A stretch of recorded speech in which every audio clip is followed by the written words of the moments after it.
तर आज आपण बघणार आहे कोल्हापुरी मध्येच कोल्हापुरी कापशी पॅटर्न आणि कोल्हापुरी पॅटर्न या दोन्ही मधला फरक. पहिला जर आपण बघणार आहे कोल्हापुरी कापशी पॅटर्न. कोल्हापुरी कापशी पॅटर्न म्हणला तर याचा बेल्ट असतो हा पूर्ण मोठा असतो, जाड असतो, 4 बोट इथे बसतील इथे एवढा याचा बेल्ट असतो.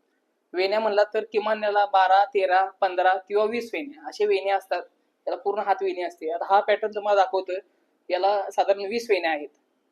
नंतर म्हणला तर याचे कान, याचे कान म्हणला तर कोल्हापुरी कापशी म्हणला तर याचे कान फुल कान असतात. हे कान तुम्हाला दिसतात, हे कान फुल असतात. पट्टा भरीव असतो, पट्ट्याला वेणीकाम जास्त असतं, याची कारागिरी जास्त असते.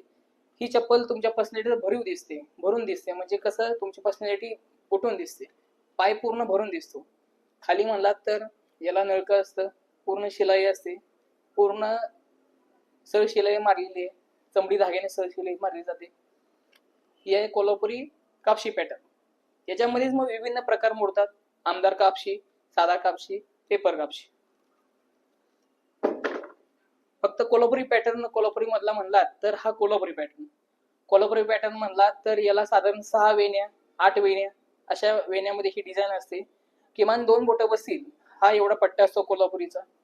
नंतर म्हणाय गेला तर याचे कान, कान हे जे असतात हे कट कान असतात. मग आपण जसं कोल्हापुरी कापशीचे कान बघितले तसे हे फुल कान नसतात, हे कट कान असतात. कटकांमुळे जरा स्टाईलिश दिसतं, नवीन फॅशन मध्ये दिसतं. देन याला पण पूर्ण सळ शिलाई मारलेली असते. सळ शिलाई पूर्ण चमडी धाग्याने शिलाई मारली, स्टिचेस मारली जातात.